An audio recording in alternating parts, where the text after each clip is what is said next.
जाबर उस दिन अल्लाह की बारगाह में रुसवा किए जाएंगे। जिन पर जबर करते रहे उन्हें अल्लाह के हुजूर से अता किया जाएगा।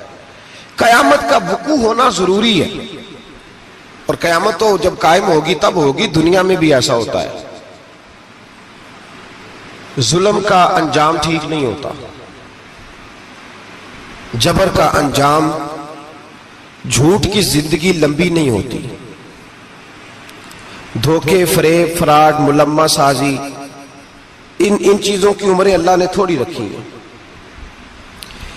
वक्ती तौर पर जालिम को, धोखेबाज को, जाबर को जो मोहलत मिलती है वो समझता है मेरी सियासत काम कर रही है, वो समझता है मैं बड़ा दाना हूं, बड़ा चालाक हूं, देख लो इतने जुल्म के, जबर के, धोखे के बावजूद बना हुआ हूं। हालांकि अल्लाह की तरफ से उसे मोहलत मिलती है और बड़ा ही मेहरबान है। मोहलत इस तरह देता है कि मेरे नबी पाक अलैहिस्सलाम ने फरमाया जब मेरा मुसलमान नेकी करता है तो अल्लाह फरिश्तों से फरमाता है 70 गुना बढ़ा के लिख लो इसकी नेकी, 70 गुना। और जब गुनाह करता है तो अल्लाह फरमाता है ठहर जाओ अभी लिखना ना, इसे टाइम दो। या अल्लाह कितना, फरमाया 24 घंटे तो दो, हो सकता है तौबा कर ले। ये उसकी मेहरबानी है। अब वो जो अल्लाह ने मोहलत दी है ना कि शायद तौबा कर ले, लोग समझते हैं मेरी चालाकी की वजह से निजाम सेट चल रहा है, मैं बड़ा तेज हूं, 2 4 5 बातें बोलता हूं सब सही हो जाता है। लोग उसको अपनी दानाई समझ लेते हैं, हालांकि वो अल्लाह की तरफ से। फिरौन ने कई 100 साल हुकूमत की और इस तरह उसने जुल्म किए कि लाखों और हजारों बच्चे कत्ल ही करा दिए।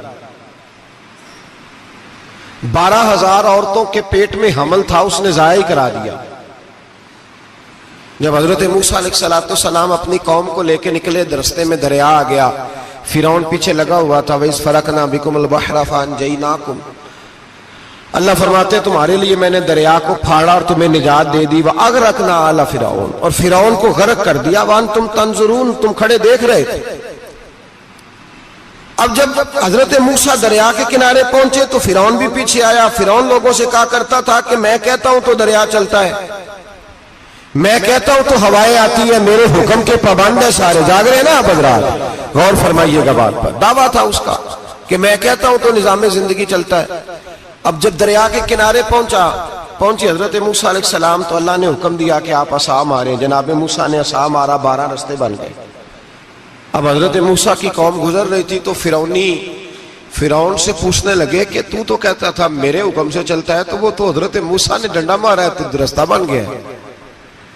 बाज नहीं आता इंसान बाज बने बड़े हैं इसके पास, बड़ी दलीलें हैं। झूठ सच बोल के अपने आप को मुतमईन करता है, आखिर दम तक तब्दील होने को तैयार नहीं होता, दलीलें घड़ता रहता है, बनाता रहता है, शोर करता है जानबूझ के।